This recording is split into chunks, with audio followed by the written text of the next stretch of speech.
I will explain later how we got there, but we're doing that, and I get invited to all kind of events and meet a lot of people. I was in Greenville yesterday with one of the commissioners of the Texas Veterans Commission, meeting with Angela Paxton and the Congressman Keith Self. All these people I know fairly well. The other part of that is I am so blessed that in 2010, I met Diane, and we've been married since 2011, and she is the greatest partner, greatest asset that I could ever imagine. What I always wanted was to have a partner, and that's the way my mom and dad were, and that's the way her mom and dad were. So you're going to hear some stories about how I got there as well. In business, I've been a mortgage banker. I still do that. I work with seniors in 6 states. I've been one of the top producers in the nation. I'm backing down now and just doing business development. But I also work and volunteer with a medical provider who provides unbelievable technology. They're mixing Eastern medicine and Western technology together to create an unbelievable healing process.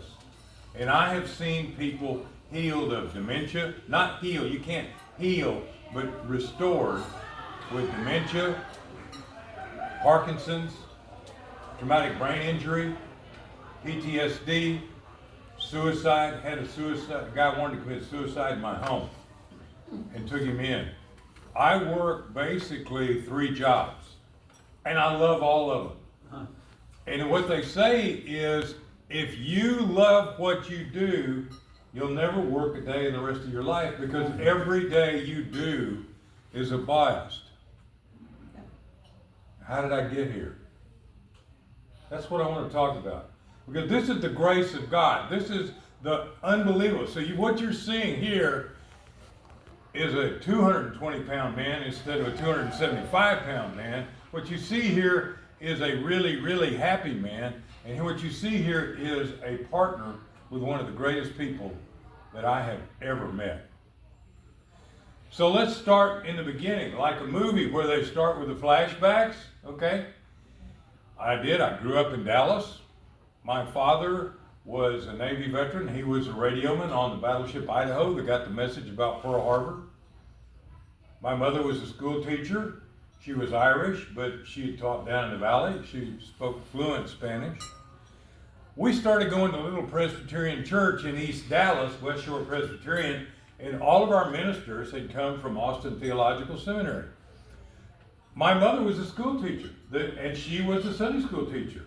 My father was a CPA, so he was a deacon, then he was an elder. So I grew up kind of wondering, well, why did Jonah put all those animals on the boat when it was going to rain? Well, wait a minute. That was about the understanding I had as a child, and I think a lot of people did too. So I was big on the baseball team. I was big in the Cub Scout, Boy Scout group.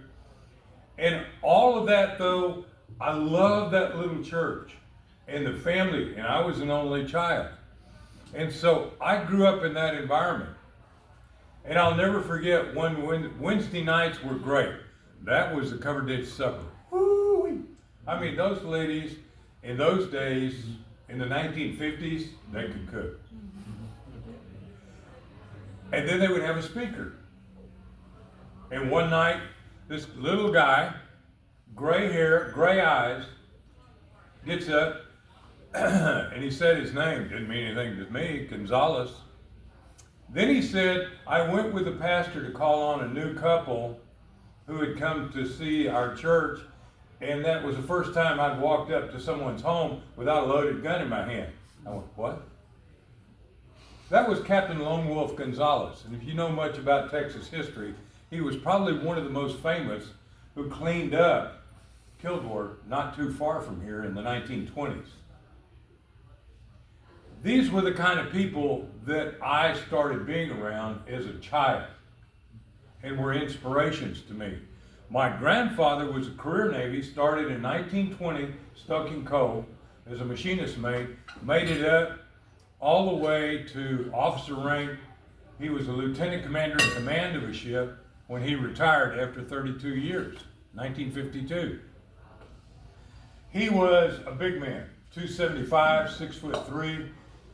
They said as an 18-year-old, he could pick up a 500-pound bale of cotton, put it on his back, and walk across the cotton docks. An enormously strong man. When he walked into the room, everybody went, whoa. Because he had a presence about him.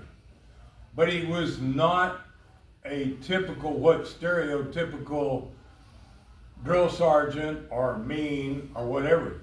He just had a quiet strength about him that was unbelievable. And he was really part of the team that mentored me. And then I had another mentor. My uncle bought my mother's father's ranch, and Uncle Pepper was this foreman that he had hired. And Uncle Pepper was an African American who couldn't read or write. And everybody just knew, well, he's great with animals. He's a healer with animals. Uncle Pepper was a philosopher, and Uncle Pepper was amazingly smart. And Uncle Pepper, one time, we're out frog gigging, and it's about 2 a.m, and Uncle Pepper said, "Jimmy Ed, how far is it from here to the moon?" I said, "Well, Uncle Pepper, it's thousands of miles." He said, "That's right."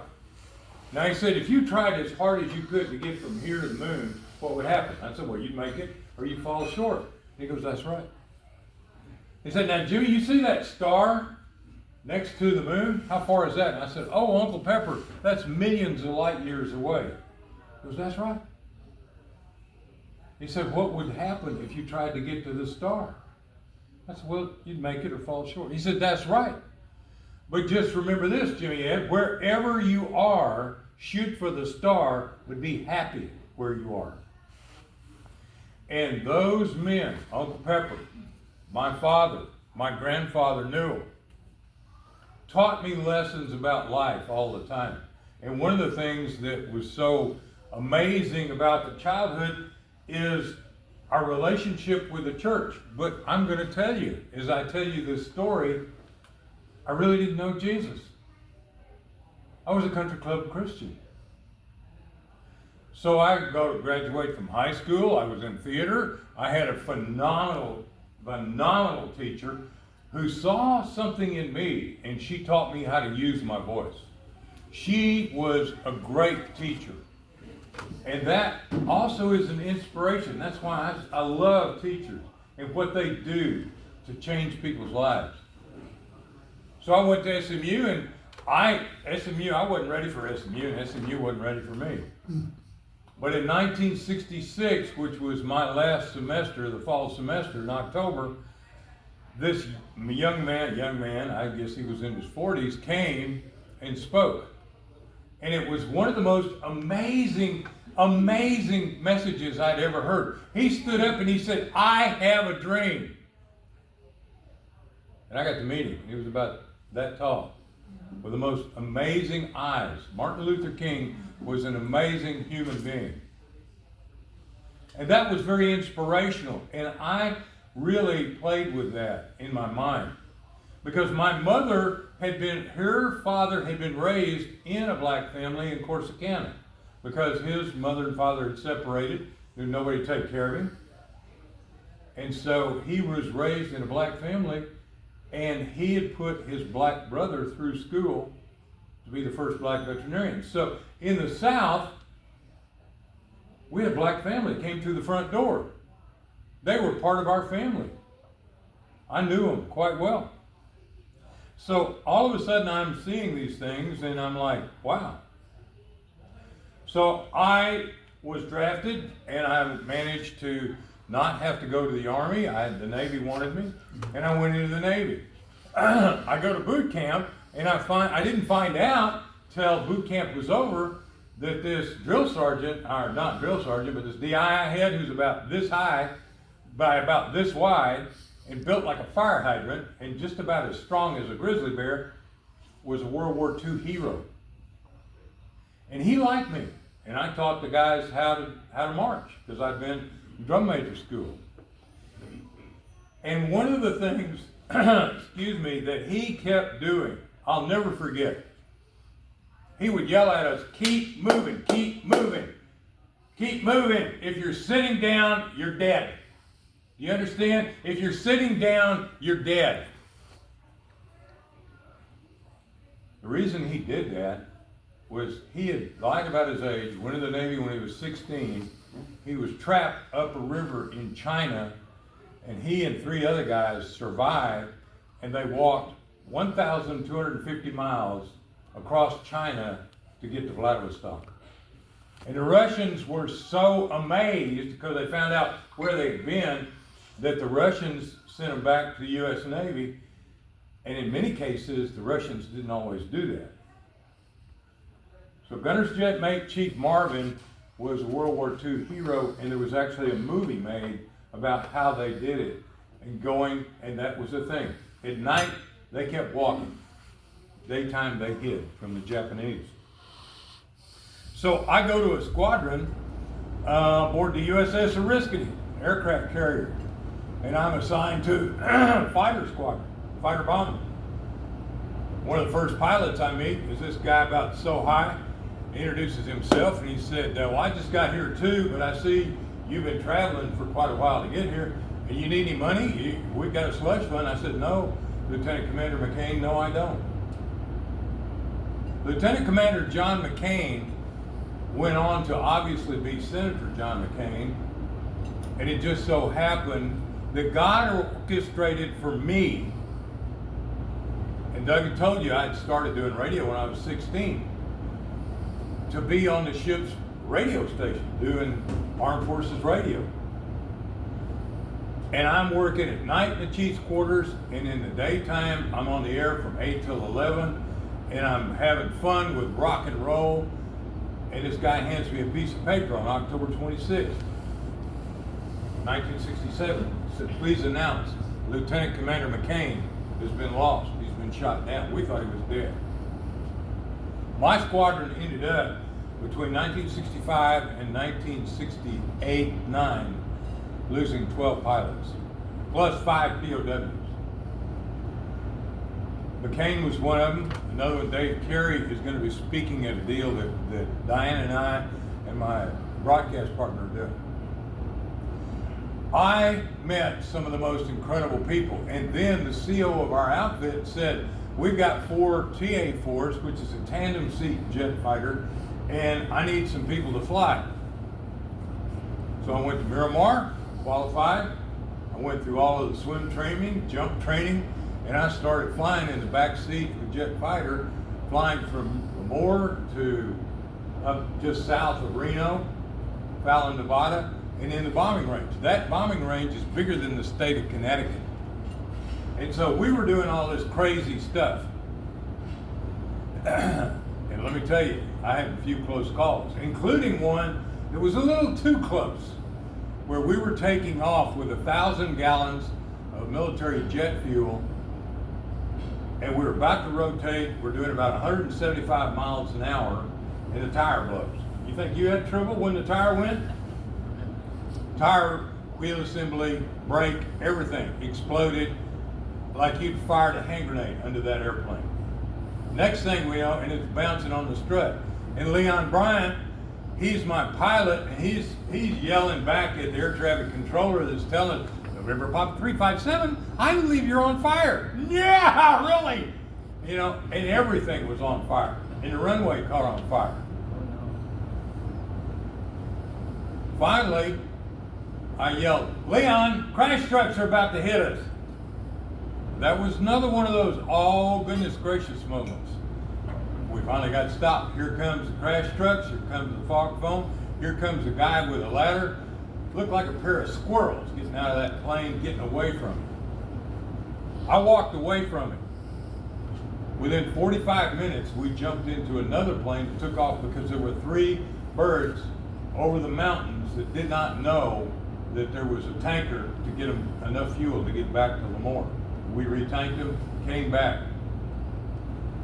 Leon went on to be the CO of our sister squadron. Leon and I flew a lot. He was from Fort Worth. We took cross country to Dallas. In 4.5 months, I was in probably 160 hours of flight time and training missions across countries, which is remarkable for an enlisted man. But each one of those men are close friends of ours today. Each one of those men inspired me to go back to college. Trust me. There's a difference between an enlisted man and an officer is a piece of paper. It's called a degree. And I was 2 years short. Get out of the Navy. There were so many more things that happened to me. But one of the things Doug is talking about, God speaking to him, and there was a point on the USS Hancock, my second cruise, where we had been doing 24-hour-a-day flight ops, and then at night, when we weren't flying, we started unrepping for bombs, food, supplies, etc., as well as we were unrepping to our destroyer escorts. So after 3 days, I had been up for 3 solid days, had very little to eat, had been working hard. Then, when they needed me, I'd go up on the flight deck and load bombs. I hit a level of exhaustion that was almost incomprehensible. And we lost another couple of pilots, and I was pretty bummed out. And I walked up, it was a beautiful night, maybe 3, 4 o'clock in the morning. And I walked up to the forward part of the flight deck, and they pulled all the aircraft back to the fantail. So it was nothing out there, over 100 yards, maybe 150, 200 yards. An aircraft carrier is about 1,000 feet long.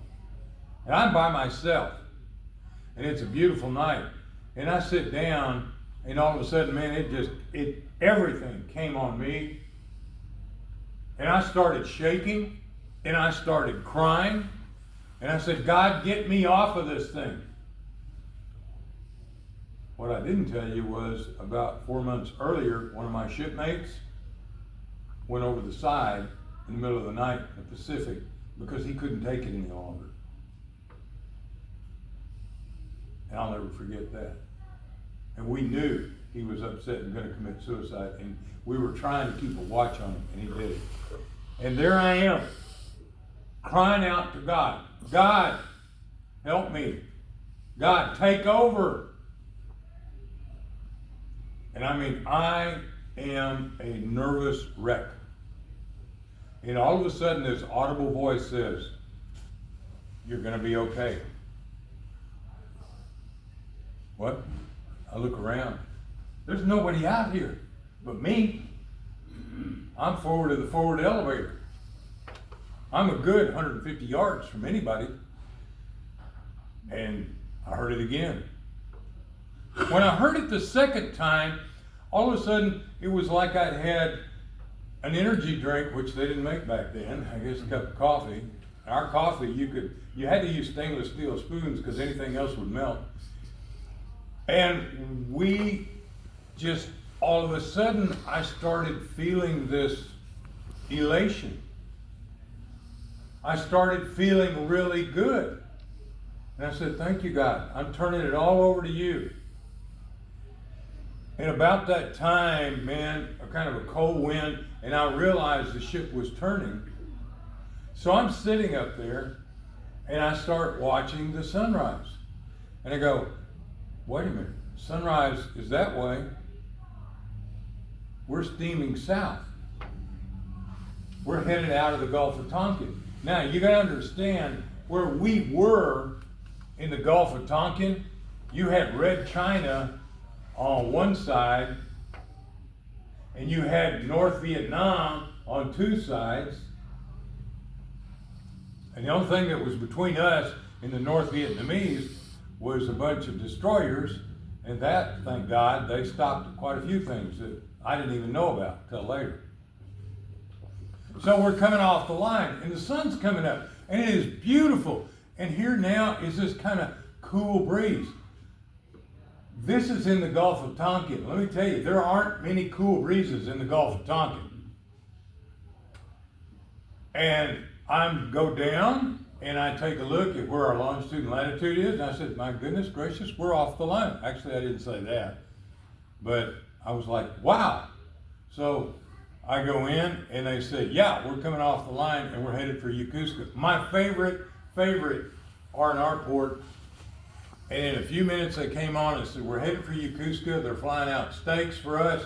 We're going to have a stand down. We're going to have the band. We're going to have, everybody's going to have a good time. And I was all right. I was all right. Many years later, I'm sitting in a little church in Dallas with my two little boys and my wife, and it was Veterans Day, and they were playing the various hymns of the militaries. And my favorite is the Navy hymn. Our Father, strong to save, whose mighty arm does calm the restless wave. And all of a sudden I remembered being on that flight deck. And that feeling of emotional release that came over me. So,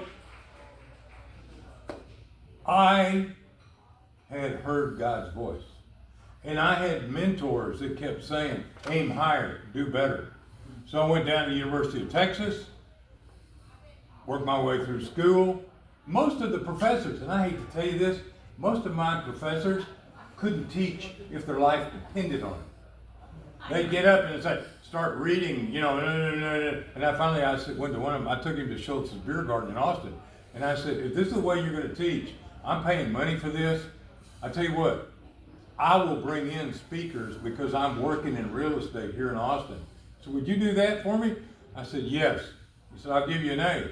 I said, great, I'll give you an A too. I finished, and got my real estate broker's license, and I was the youngest broker in the state of Texas. And I came back to Dallas, and I went to work in commercial real estate. And the people I met and the things that happened. And one family, everybody would bring me these junk deals, these terrible real estate deals. And I go, well, you guys are going about this all wrong. And I'd go in and do the homework with the cities and engineering, or go through the building and work with architects and engineers. I never failed to turn something around. Because I believe God was giving me a vision of what to do with that property. I never lost a zoning case. I never had a project that I didn't take over that within 6 months it was 98% leased. Because God spoke to me. And God said to me, pick up the phone, answer the phone. And He gave me visions. And I had a meteoric rise in Dallas. I was on the front page of the Dallas Morning News. I was on TV. I was doing a lot of things. And here I am, a 30-some-odd-year-old, blowing the doors off. Big name in Dallas. And it was wonderful. And I'm flying my plane back from Houston, because I became a pilot. And I look down and I see all of this construction. And I went, oh. Air traffic control. This is Grumman such and such.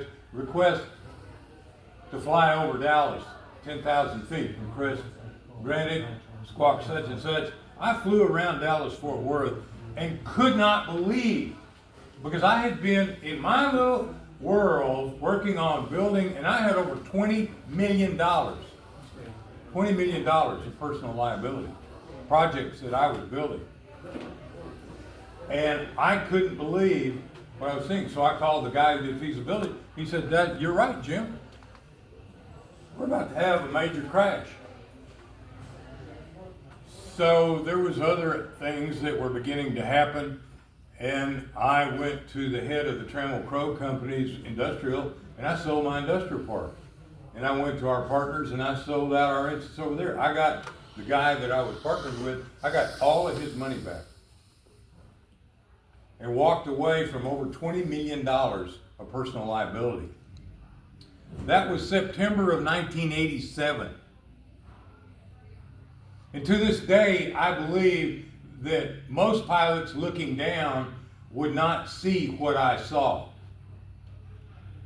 and would not interpret it the way that I interpreted it. And I was like, oh, actually I said something else. Remember, I'm a country club Christian and a sailor. So, September of '87, I sell out of everything. Finished the project for Trammell Crow Company. All of a sudden, I can't find a job. I'm having a horrible time. And that began a downward spiral. So this is the part of the story to understand how I went from here to way up here to all of a sudden, boom.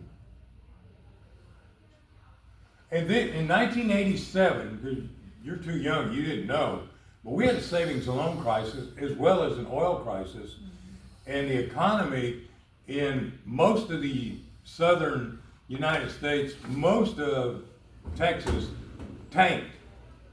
We had more banks go under in 1988 than went under in the Great Depression. We had 25% unemployment in Dallas. You guys remember that thing. You were here. It was awful. And my dad said, look, I believe in you. You did all of these wonderful things. I want to back you. Worst mistake I ever made. There was nothing to be done. And I didn't know the politics of what was going on. So I went from one deal to another. I worked for people who had the morality and the scruples of a skunk and a rattlesnake combined. But I had to make a living because I had a wife and 2 children.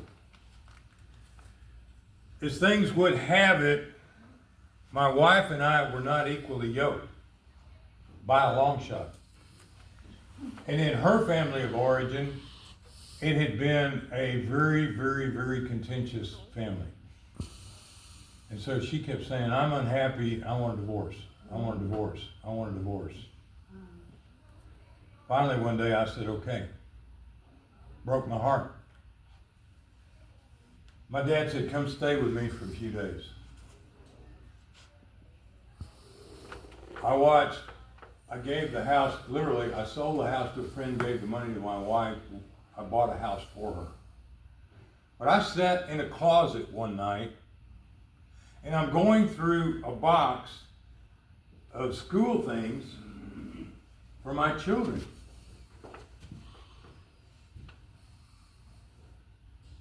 And I just broke down and I was crying. And I had a .30-30 rifle sitting there next to me. And I was about as far down as you could ever get. I just lost my family. A few years before, I'd lost my business. I couldn't hold a job, not because I was doing anything wrong, but because companies were folding like flies in Dallas. So I remember being a pallbearer at a funeral for a guy named Dick, who I was very close to, and the devastation on his family. And I unloaded the rifle and set it aside. I said, God, help me. The most important prayer you can ever pray is, God, help me, without a doubt. So I got through that, found a job, started working from the bottom up. In 1994, my friend who was a program director of KRLD said, we want you to start a real estate program for us. I said, okay. So I'm on KRLD, KLIF. I was also frequently on WBAP. And I started doing these interviews, and we're doing this radio show. KRLD at that time was 50,000 watt, second probably most important radio station in Dallas, next to WBAP out of Fort Worth. And man, I found my groove. So I get in the mortgage business. I can make a living. And I'm doing meteoric. I am a specialist. I take on the government loans. I'm a Vietnam veteran. I'm helping veterans. I figured out how to navigate government loans and how to clean up credit and how to get people into a home. I had a young lady come to me And she said, I can't even rent an apartment. She had a bankruptcy. She had a foreclosure. She had a car repossession. She had the worst credit I'd ever seen. And I said, why? So, well, my boyfriend stole my credit, put a second lien on my home, bought a car, didn't pay for it, got all these credit cards. I said, what'd you do? She said, I filed charges. What'd he do? Pleaded guilty. I said, get me all the court records. I put together a file that was about that thick. I found an underwriter that would read it, and we got that girl a loan to be able to get into a home with her 7-year-old little girl. That was my thing. God would lead me. God would show me what I needed to do. It was like these things would come to me. Well, ask this question, ask that question. Every other mortgage banker in Dallas had said to her, I'm not touching this. And I said, why did this happen?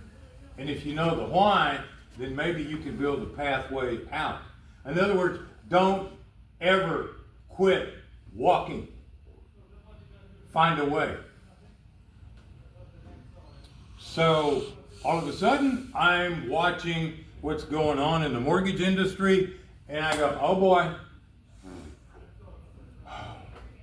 we're now at 2000, and I said 2001, and I said, we're going to have a crash.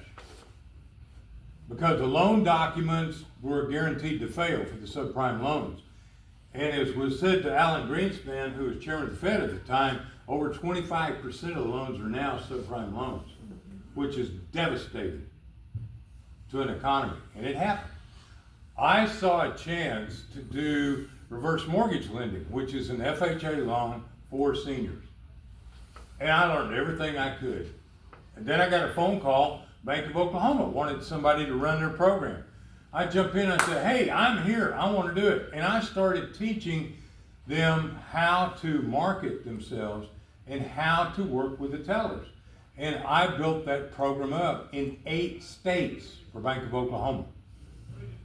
Then there was a big change in management, and they didn't want to do it anymore. So I went to another company, and I managed the relationship with 17 banks in 4 states. But I was hearing some of the worst stories you can ever imagine. All along the way, my friend who got me into real estate in 2002, I went through another divorce. That was a terrible nightmare. Do you know that the average Vietnam veteran has been through 3 divorces? I have. And it wasn't because of them, it was because of me, because of the mistakes that I made. I didn't know who I was marrying, and I didn't turn it over to God. So Michael said, you're a writer. I want you to write a story about a new deal called Match.com. Anybody remember that? Still around. After so many people that I went and I bought a glass of wine for or bought dinner for, and they would start telling me their stories. It broke my heart. I couldn't believe it. I said, this is terrible. So I helped start another church. Finally, all of this came down on me. 3 divorces, nightmares with people, company after company after company where I had been hired to take over. I could change the company, but I couldn't change the man or woman, it was the men behind it, who were basically unscrupulous. I mean, I probably went through about 6 companies in 7 or 8 years, trying to turn them around, watching myself being drugged down. You have any idea what it must feel like when the proverbial ox gets in the ditch and then somebody, instead of throwing a rope, they throw them an anchor? I know what that feels like. So in 2010, it started hitting me so hard. So hard. I was living in an apartment in Richardson. And I called up a friend and I said, Chuck, can I borrow your boat? He goes, yeah. April of 2010, a Sunday afternoon, I go up to Lake Takes Home on Grandpappy's Marina, and I'm sitting in the back of this boat, and I cried out to God.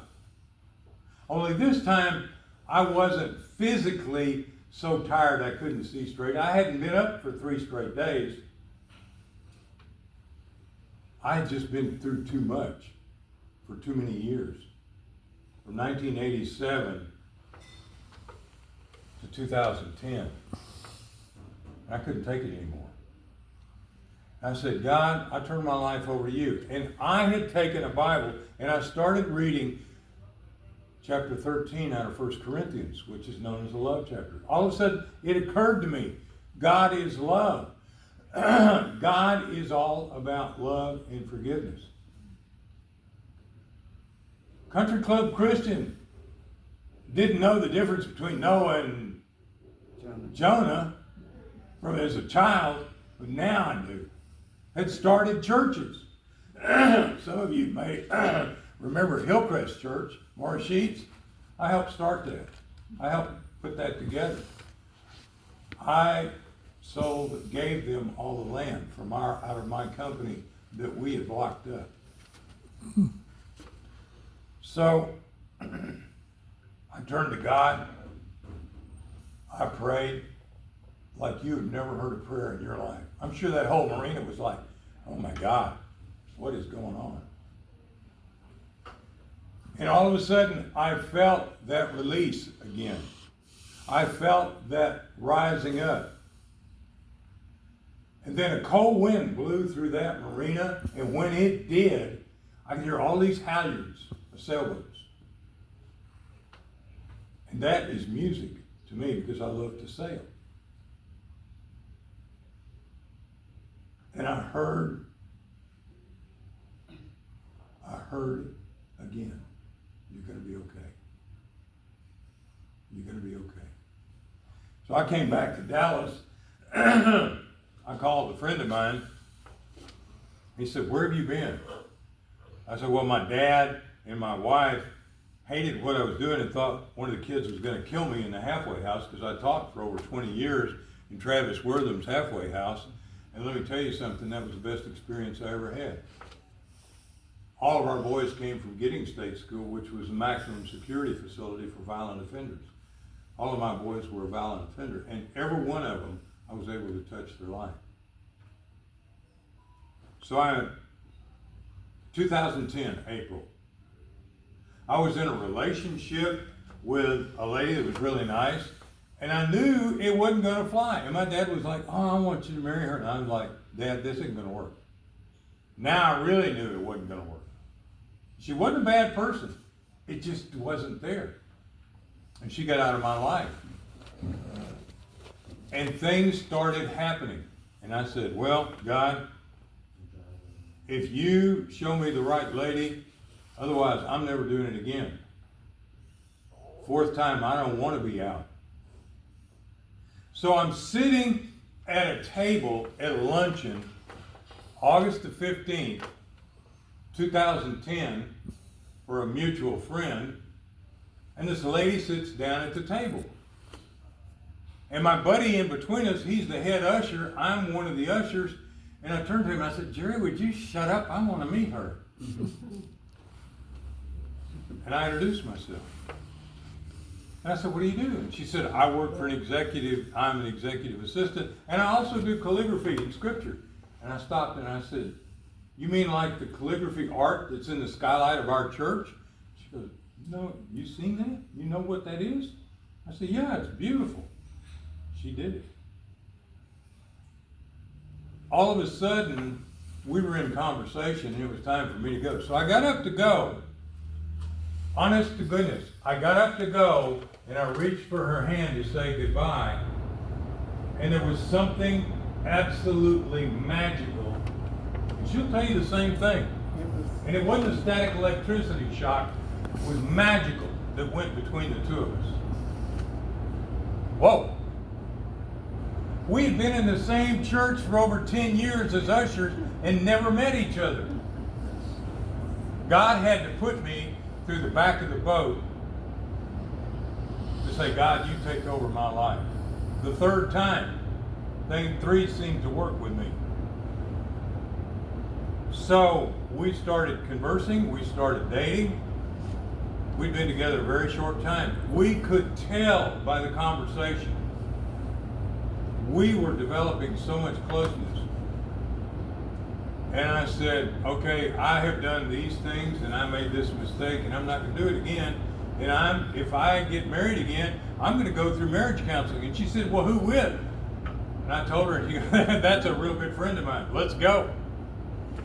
So we're in a friend of mine's church in a very mixed African American and some Anglo. And we're sitting there, and I was the voice for Vincent, and I would read the scripture.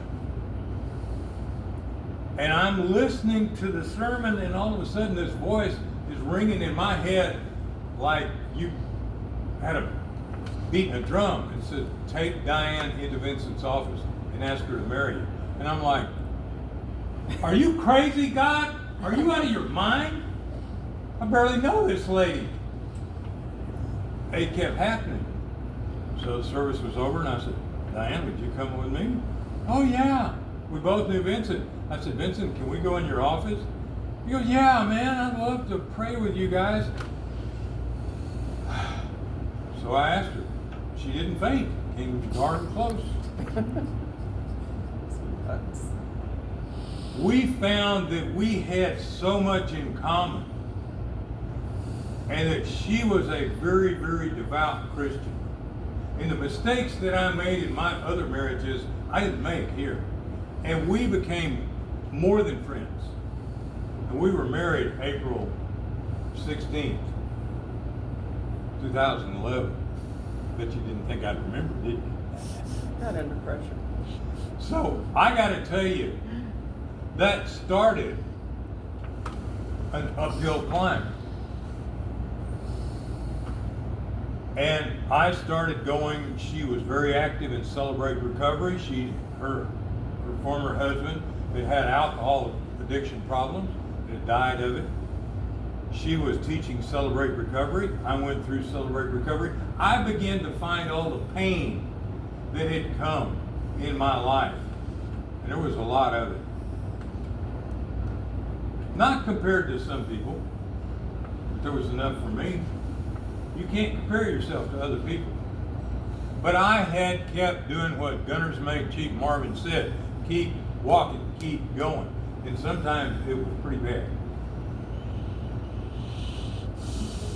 2015, 14, in the fall, I go to seminary at Dallas Theological Seminary.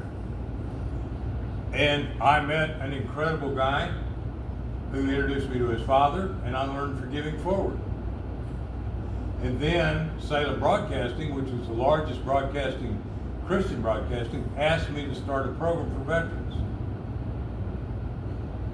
From 2015 to today, we have progressed from a radio program to a podcast to a TV program carried worldwide. I have met the secretaries of the VA. I have had the VA on. I have met congressmen.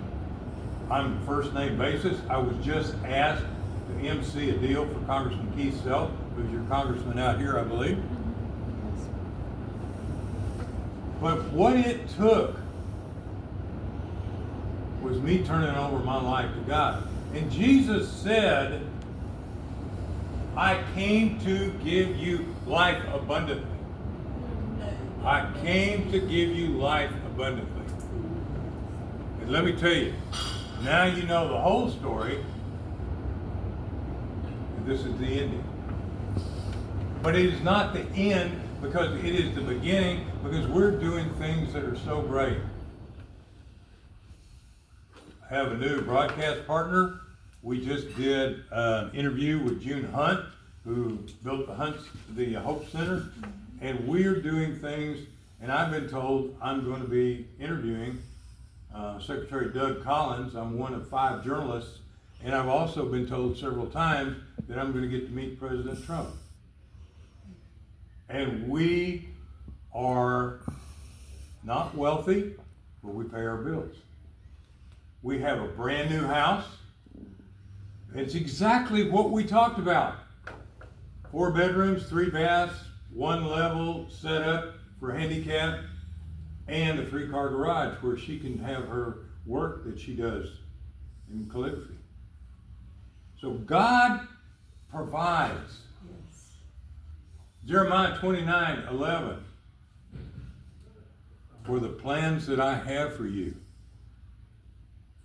If you really want to know how deep that scripture goes, go read the first part of 29, because Jeremiah is talking to the exiles in Babylon who have been enslaved, men have been castrated, have been brutalized.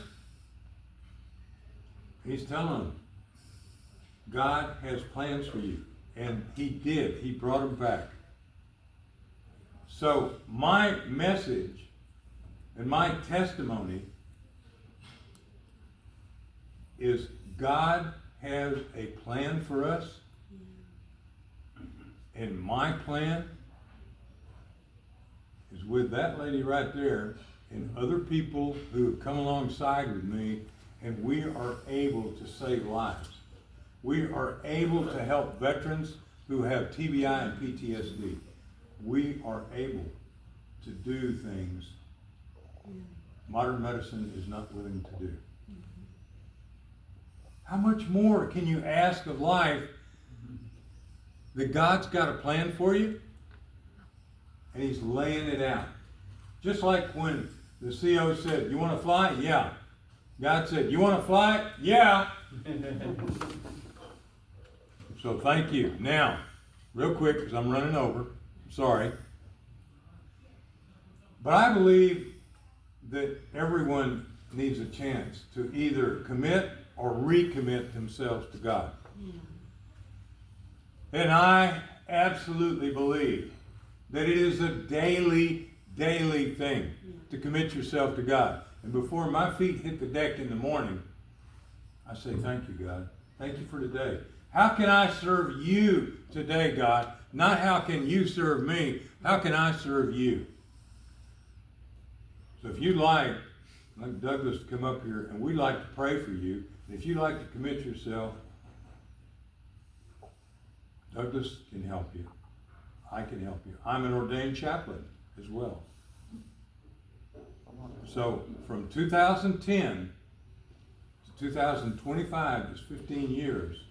It wasn't overnight. But Diane and I were looking at pictures and blinked. Right. And that was yesterday. Mm-hmm. Yeah. Yesterday. So Douglas, if you'd like to come up here, let's pray. And if anybody would like to join us,